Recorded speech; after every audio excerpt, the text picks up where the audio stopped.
Ich bin hingegangen und habe alle meine Lokomotiven und Wagen mal durchgeschaut auf der Suche, ob ich es nochmal hinbekomme, um eine Dreierkombination von Zügen zu finden, die in den 60er oder 70er Jahren von Märklin damals als Zugpackungen oder Anfangssets angeboten wurden.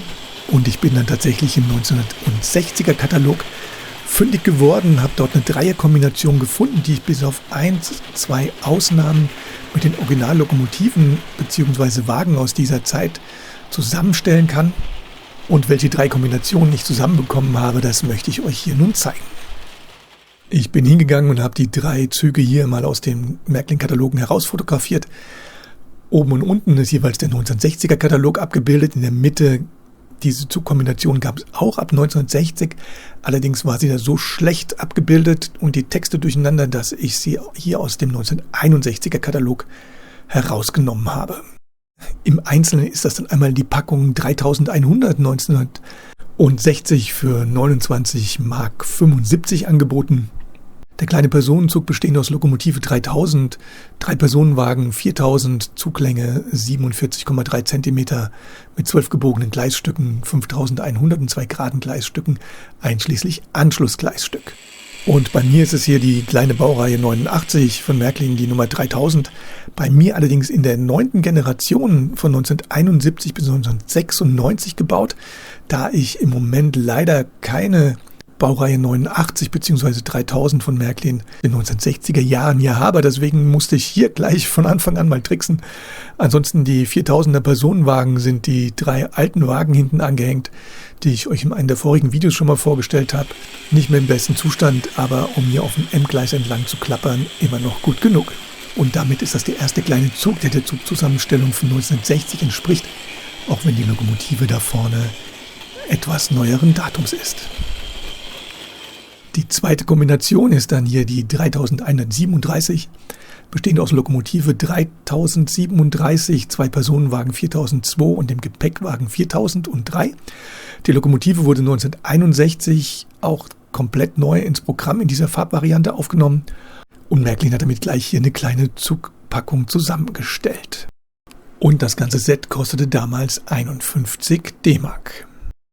Mir persönlich hat diese Zugkombination immer schon gut gefallen. Ich habe sie hier mal fotografiert aus dem Märklin-Gleisplanbuch und damals war ich da eigentlich ganz beeindruckt, weil diese kleinen älteren Personenwagen für mich eher zu einer Dampflokomotive gepasst hatten. Aber ich fand das eine sehr interessante Kombination und beim Blättern in dem Gleisplanbuch von damals war das eine der Zugkombinationen, die ich schon immer mal auf meiner Anlage haben wollte.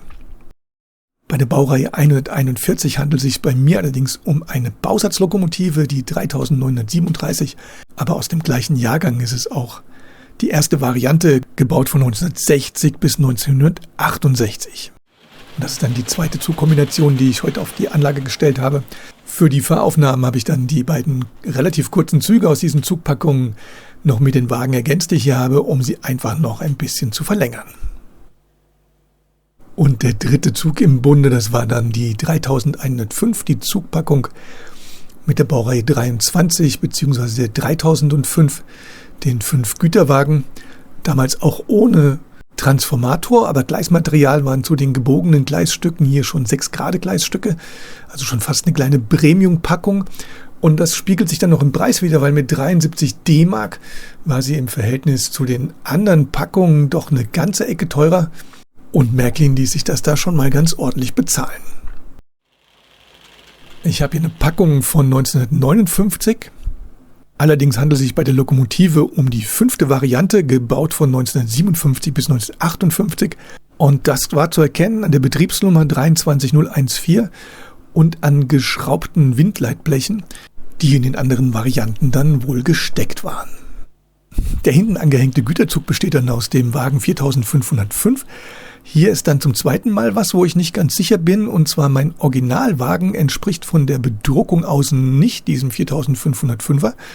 Ich habe hier hinten eine Nummer drauf, 248, 68 oder 58, das kann ich nicht genau erkennen, weil das so ein bisschen verlaufen ist.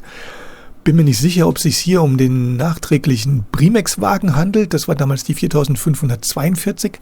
Der hat meiner Ansicht nach aber auch eine andere Nummer aufgedruckt. oder um eine weitere Variante des Wagens 4505. Ich konnte es leider nicht feststellen. Wenn irgendjemand wieder von euch hier mehr weiß, dann wäre es schön, wenn ihr es mir in die Kommentare schreibt, damit ich weiß, um was für einen Wagen es sich hier genau handelt. Der zweite Wagen ist dann der Weinwagen 4510. Bei mir handelt es sich in diesem Fall aber auch hier um die Bausatzvariante, die Nummer 4910. Diese wurde aber genau wie der normal ausgelieferte Komplettwagen von 1959 bis 1964 von Märklin so ausgeliefert. Der dritte Wagen ist dann von Märklin die 4503, der kleine Niederbordwagen, hier in der dritten Variante, gebaut von 1958 bis 1968.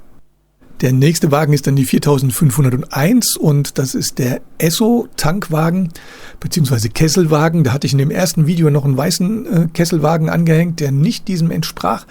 Hab den aber jetzt hier mir besorgen können und das ist die dritte Variante. Diese wurde gebaut von 1958 bis 1961. Und als letztes ist die 4512 der Langholzwagen.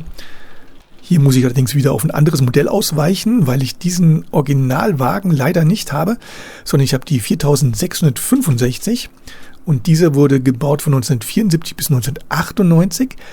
Aber soweit ich das erkennen konnte, unterscheidet er sich im Grunde genommen überhaupt nicht von der 4512. Wenn jemand hier wieder mehr weiß oder Besseres weiß, ich was übersehen habe, dann schreibt es mir bitte in die Kommentare. Aber was ich gesehen habe, scheint es wohl genau der gleiche Wagen zu sein, wurde allerdings dann unter einer anderen Nummer weiterverkauft. Und das war dann der dritte Zug, den ich hier im Grunde genommen zusammenstellen konnte. Mir persönlich gefällt besonders die 3005, die Baureihe 23 besonders gut, weil sie für das Alter einfach extrem geschmeidig läuft, sauber schaltet. Und ich hatte diese Lokomotive schon mal in einer etwas anderen Variante. Da war ziemlich viel kaputt, habe sie aber auch schon defekt gekauft. Ziemlich viele Teile abgebrochen. Und das freut mich ganz besonders, dass ich hier eigentlich ein relativ schönes Modell wieder erwerben konnte. Und die Fahreigenschaften sind hier mal wieder wie am ersten Tag.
Und damit danke ich euch mal wieder fürs Zuschauen.